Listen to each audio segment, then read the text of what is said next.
My name is Dorit Wolff, and I'm a Holocaust survivor. And I have the honor to be still around and be able to talk about the Holocaust. It's not many of us left anymore to talk about it, but it must never be forgotten. I would like to speak today to you about liberation, freedom. One of the most amazing memories that I have was the day when we were liberated by the Russian soldiers. At that time we had been 9 months hiding in the cellar. No light, no water. It was a ruin, but for us we felt safe, safer than we would have felt somewhere where people would know that there are some Jews and other people hiding there. The bombs were non-stop, boom, boom, boom. The place was shaking, and it was basically a very, very hopeless situation, because we didn't have newspapers, we didn't even have a radio, so we were just sort of living day to day. And then one day, for some reason, it became very, very quiet. There were no bombs at that moment. Just out of the blue, it went dead quiet, which was quite frightening. If you're used to being pounded every day, every night, non-stop, then the silence is quite frightening. But then we didn't have to wait long, because we heard knock, knock, knock, knock on the wall of the cellar, and we couldn't imagine what it is. Mind you, Budapest is built on catacombs like Rome, so all the houses and the streets, they're intertwined, so you could get from one place to the other underground. So we heard this knock, knock, knock on the wall, and then suddenly we noticed there was one brick that was removed, and then there was another brick removed, and all of us, we were about 20, 25 people in the cellar, about 5, 6 families. And we all huddled together, because it was completely, the church bell is ringing, you see. Beautiful, isn't it? Well, we are Zooming, so we can do nothing about it. And I hope that you will be able to enjoy and remember. Some of you might even have memories like I have. So one by one, those bricks were removed. And by the time it was like a little window there, we suddenly saw a red face with a funny hat, with a little star on top. And they were shouting, "Здравствуйте, здравствуйте." Well, we had no idea what "здравствуйте" means. Of course, in the meantime, we found out in Russian, it means shalom, hello. But we just didn't understand. These people looked also that they had uniforms on, so the opening became bigger and bigger until there was this soldier standing there, except he wasn't angry, but he was smiling from here to here and "Здравствуйте" and saying things, and we didn't know whether we should be happy or we should be frightened, because these soldiers could have been just another uniform who is going to come and found us and kill us. But eventually, they were all jolly and happy, and my mother understood some Russian, because we came from Yugoslavia. And then many, many other Russian soldiers came, and they brought food and chocolates and God knows what. And they explained to us that they are liberating. We are free. Freedom, freedom, freedom. But it is a shock, really, because one didn't really know what to do with freedom, because living all those years where you're afraid of your own shadow, you never know who is going to report you because they know that you are Jewish. You never know which moment somebody's going to pick you up because you are singled out, and to be Jewish was not something very happy to be at that time.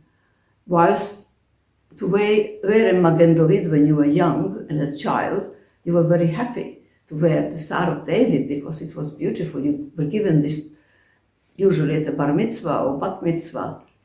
But this time, it was not a question of being proud that I have got a Magen David. During the war, if you, as you had to wear the Star of David, and it was written Jude, Jew on it, it was a death sentence.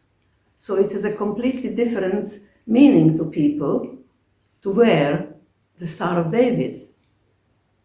And when these people came and shouted freedom, freedom, freedom, it was a terrible shock to us because we didn't know. They could have been lying to us. How do we know? I mean, the Germans just, when they took you into a gas chamber, they told you that you're going to have a shower. And people went in very happy because they needed a shower, but they never came out. So how did we know that these people who are shouting Здравствуйте are actually our liberators and bringing us freedom? But as they bought us food and eventually people started to understand and relax a little bit, people hoped, but we and many of the other people who were in similar situations didn't really know what to do with that freedom, really. Are they going to go back to the country where to find the rest of the family like we did? We went back to Yugoslavia, to Novi Sad, only to find that all my family, about 20 members of my family, were killed, put to gas chambers, or shot on the spot. But we are always talking about the Holocaust and how many millions of people have died. But the liberation, when it comes to the situation of the liberation, I don't think I will ever feel completely liberated, because the memories that are so embedded in me, it should not happen that any child should go through such things. No child should even see such things, and yet I'm very lucky because I survived. But it doesn't mean somebody says, you are liberated, you are free. Sometimes you just don't really understand after this time. Is it just a little freedom for a little while and then somebody else is coming, or are they lying to us? But anyway, we got liberated, and the feeling of being given back your dignity, your freedom, is, I think, one of the most important things in life, to be free. And then it is, of course, up to us how we cope with that freedom. I was a child, so for me it was not such a problem. But for people who were older, I'm sure it must have been a problem. What do? You have nothing. You can barely stand up because you have been starved, you have been beaten, you have been treated worse than an animal would be, so you lose your self-confidence. So it takes years and time and lots of loving, if you can get it, to make you feel free and secure.